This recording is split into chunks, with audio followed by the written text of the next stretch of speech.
natin. Total ito naman ang title ng movie, Almost Us, di ba?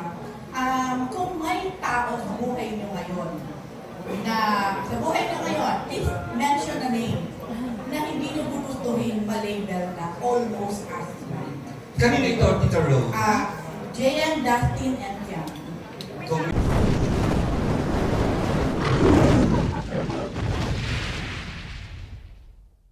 meron bang sa buhay niyo ngayon na Hindi niyo gugustuhin na pag, kumbaga, halimbawa, o ano yung label or ano yung hindi niyo gugustuhin na ang label lang ay Almost Us. baka black label ito? Charot na alam pala.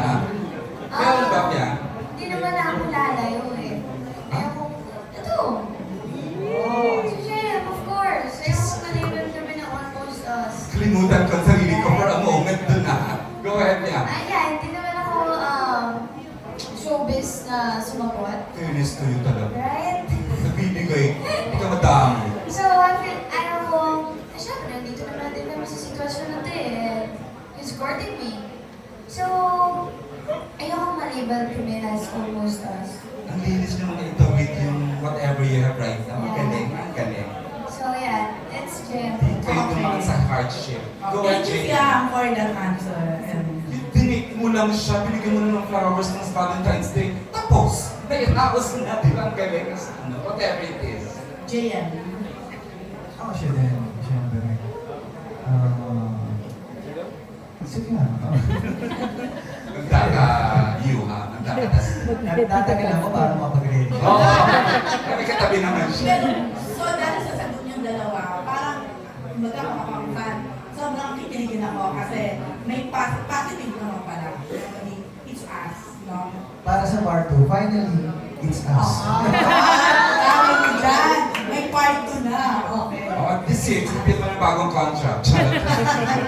Thank you, Miss Rose. Pag-responsible questioning ni Miss Rose, nakakatuwa. Dusty, kala mo lusot ka, ha? Kung meron man sa buhay mo na... Ayun, same question. Madami naman Okay. ayaw natin maging almost us sa buhay natin. Madami. Almost lahat naman ayaw natin na almost us. But syempre, siguro yung sabi ko, yung pinakamalapit sa buhay ko, siya rin. Sino? GM. Malapit siya sa akin. Ayaw naman eh. Minsan, di ba alam kung titignan ko sarili ko o kikiligin na lang ako? Sino nga? I love this cast. Sobra. I love this. I mean, ako, bukal din naman ako. Ever since. Siyempre, si Dad. Diba ako? Oo, kilig mo, pinag-season. Siya pala nga. Parang ayaw ka lang, tapos na ako doon. Okay. Okay na, Miss Rose? Ikaw lang pala ang susi. Charot na. Alan Policarpo in the Inquirer has questions. Before sa chat. Kasi yung story parang may elements din siya yung sa idol and sa fandom. So kayo ba as a love team who interacts and have parang a loyal love team, makaka-relate din ba kayo doon in a way? And ano yung mga experiences about that na parang na-apply nyo rin dito sa... Up to now or even before, meron ba kayong idea ng fangirling, fanboying? Yung gano'n, parang meron pa kayo in-emulate prior to you being stars on your own? Or nagayon pa kayo ng fangirling, fanboying din kayo? Oo naman. Kasi sa BJM, alam ko yung mga talagang in-idol niya sa as far as acting. Ikaw yung medyo hindi malinaw. Would you like to share? Kasi na-idol ko. Oo, na sino First, sa'yo? first is Ate Alexandra Rosario De Rossi. And then, Kyle Estrada, of course. Sorry, maingay kasi sa likod. Hindi ko marinig. Guys, silence naman din sa likod. Hindi kami makaintindihan dito. Sorry. Thank you. First is Ate Alexandra De Rossi. Yes, Ibang- very good. Sobra. Second is Kyla Estrada. Sino? Kyla Estrada. Kyla. Yes. Wow. And then, actually, sobrang dami.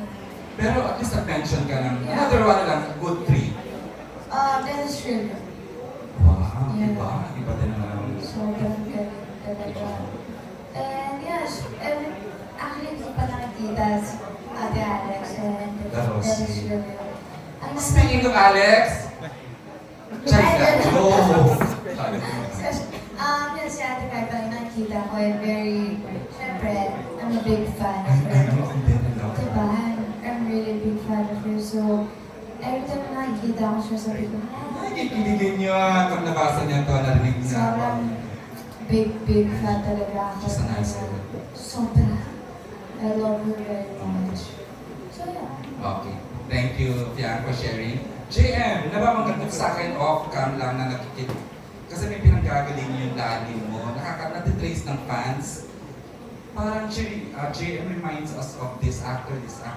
Tapos in a way, nakwento mo sa akin. O baka naman pwedeng sa'yo naman galing. Exactly who are the actors you emulate, you adore, or you admire na lang. Pinaka, Hindi, yung hindi mo ina-admire na lang.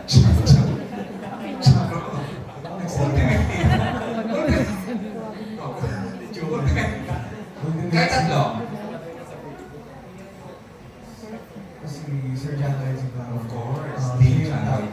Si Joshua. Wow. And, Naku, actor mo sa isang bagong show. Na hindi mo mapabangin ang ganda yung mga hanggang April 14 siya. Okay, next. and,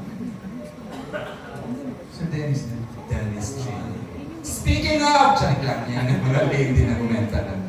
Okay, si Das, siya naman, ikaw pa-leading man ka na rin. Pwede ka actually as a manager, kung ako manager mo, kaya kita ibenta sa solo star, na pwede kita bigyan ng mga Richard Gutierrez, Richard Gomez roles. Pero exactly, pwede ka mag-mention ng 3 actors or actresses you look forward to working and you admire ultimately. Ako si first ko si Kuya John Lloyd. Nanamit mo na, not yet. Hindi pa. Wow, okay. Ever since siya Diba? So talagang pinapanood ko. So gusto na po madami pero ang talagang idol ko talaga growing up si Ate Kat. Bernardo. Wow! Ano ko siya parang... That's a surprise. Ever since sabi ko na nasa Pero may ko lang na rin. Hindi, na-joke. Charot. Wow, paano? Iba na, ang weird. Hindi na weird. Fan ako Wow. ng Catherine. mga movies niya before. Oh, and then, tapos sa set niya next week. O talagang hands on. Thank you for sharing. Ituloy ko na.